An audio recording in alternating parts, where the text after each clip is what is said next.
Good evening, Cecil TV. I'm Grant Handley, your political correspondent. With me today, the great Miss Sandra Ward. Sandra, thanks for coming on the show. Thank you for having me here tonight. Yeah, absolutely. Well, I know who you are. We were talking before the camera started rolling here, but you're running for office. Why don't you tell the voters, tell the people, who is Sandra Ward? Okay. Well, around 30 years ago, my husband and I moved to Cecil County because we wanted to raise our children here. We love the rural atmosphere of Cecil County, and we wanted them to have a chance to raise animals, which I already told you about some of the animals. Yeah, We've had quite awesome. A few different ones. Yeah. So we ended up buying 10 acres and building a home on it and having our little homestead. We joined 4-H, and their children did all kinds of projects with 4-H, not just animal things, but horticulture. And 4-H has been very, it has been a very good experience for them.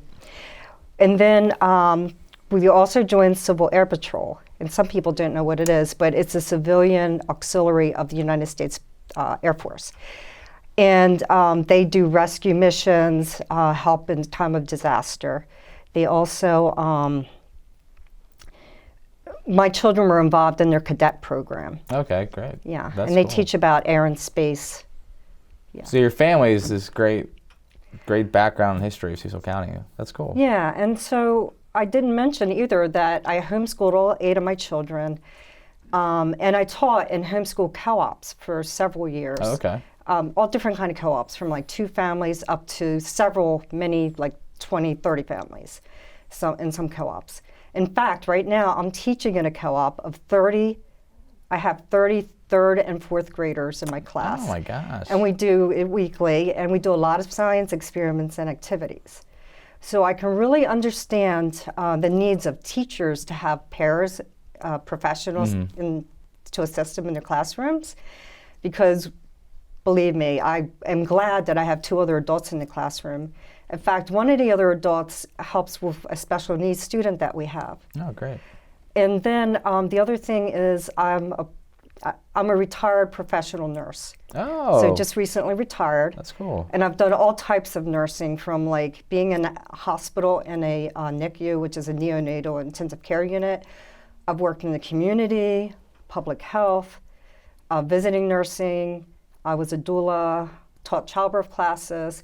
And the last thing I did was working at Bayada Pediatrics with special needs students. I went to school with them and to their homes. Oh, that's wonderful. Yeah. Oh, that's really cool. Well, for our viewers at home that don't know, you're running for county council. I believe it's District 1 is the office you're running for.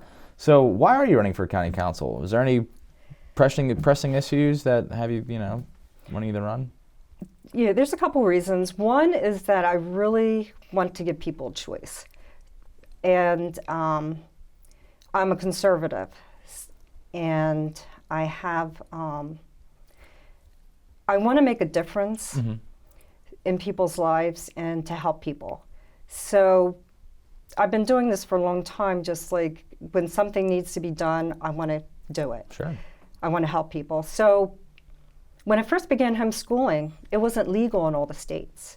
Even in Maryland, we had really tough laws for homeschoolers. I did not know that, really. So I went and talked with a lot of legislators, with other people, and we helped get bills passed so that homeschooling could be legal here. And that's what gives people the freedoms today to do it. Right. So they shouldn't take it for granted that there were some of us who actually fought for that. Even recently, they had the backyard chicken bill. Oh, yeah, I remember that one. And you had to have like over an acre to have chickens. And so this bill was to help people that had less than an acre be able to have chickens. Well, I have 10 acres, so I can have chickens. But I went and testified for that bill because I believe that people should have a chance to have chickens. Sure. With even less than an acre. I mean, Sure. we live in a rural county. You would think that we'd be allowed to have chickens. Yeah, no, I never even thought about that. That's so interesting. Yeah. Any other issues you felt? There are other ones, but see what happened with COVID. It's changed everybody. Yeah. Changed our lives. And I started looking at all the rules and mandates that they were doing, and I just didn't set right with me. Like, I couldn't even go to Delaware to my bank. Right. which is only a few minutes away. They wanted me to go 45 minutes, in Maryland. Right. That didn't make sense. And then I couldn't have my whole family over for dinner because there were too many of us for Easter dinner. Or I couldn't go to church. So these things were upsetting to me. So I started studying the U.S. Constitution again because I felt like all our rights were being trampled and violated. They have been, and that's another reason I'm running, because I want to help protect our rights for freedom of speech, our rights for the reporters, the press to talk too, and for the rights of us to bear arms. Yeah. Well, those are powerful reasons. And one of the more topical issues in Cecil County is development. And a recent article in the Whig came out earlier, Cecil Whig, for those who don't know. The Cecil Whig said that one of your major concerns of Cecil County is development. Can you give any examples of some commercial or residential development that you think maybe is bad for Cecil County, good for Cecil County? I live right across the street from Southfields. So when that was proposed, my neighbors and we got together and tried to get them not to build all the warehouses, basically, is what we were most concerned about. The warehouses bring in a lot of trucks and noise, and it's right in the backyard of some of these people on Maloney Road. And the trucks create more traffic accidents and road maintenance. Not only that, but the other problem is that I just feel like, warehouse jobs aren't the best jobs in the world. Business pays more, professionals pay more, manufacturer jobs pay more. So what kind of job, if all we have is warehouse jobs, how are they going to pay for these housing developments and buy a house?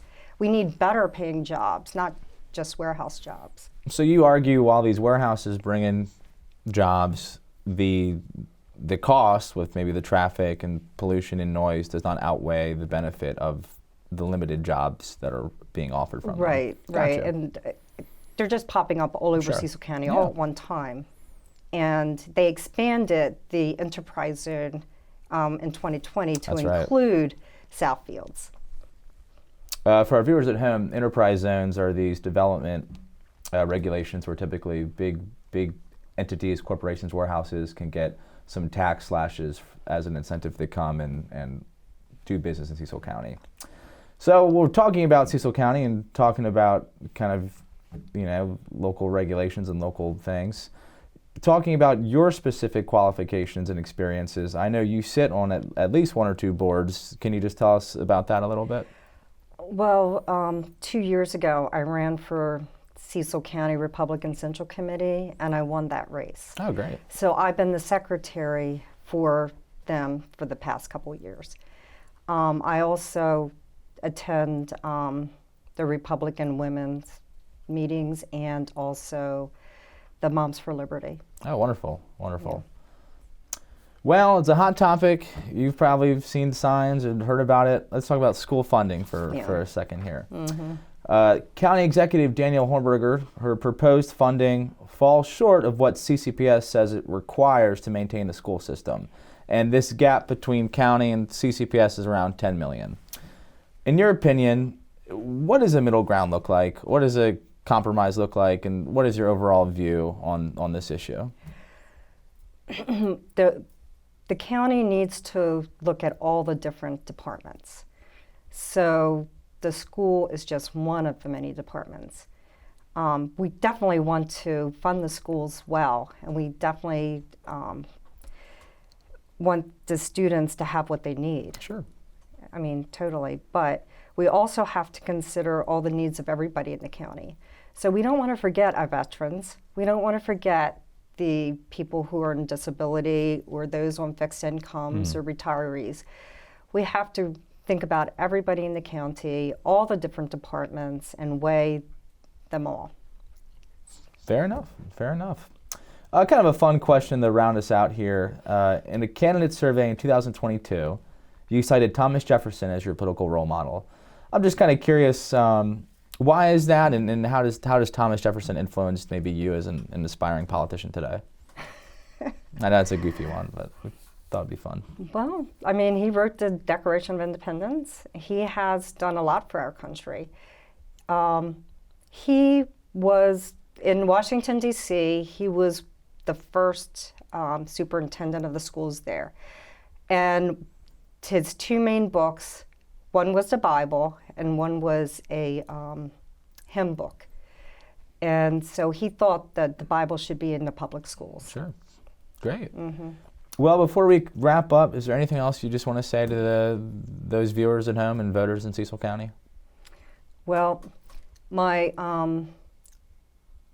have a Facebook page, Sandra Ward for County Council, and a web page, sandraward.org. And I'm sure you'll be seeing a lot more of me at all these other events I'm going to be going to. Yeah, there is an event on Thursday, actually. The candidate forum will be held at Cecil College, I think around 6:30. But so check out all of our candidates there. Well, I'm Grant, Miss Sandra Ward joining us tonight. Thank you for watching, and we got a great show. A lot of good stuff happening, whether you scroll on the YouTube tracker. So, good night.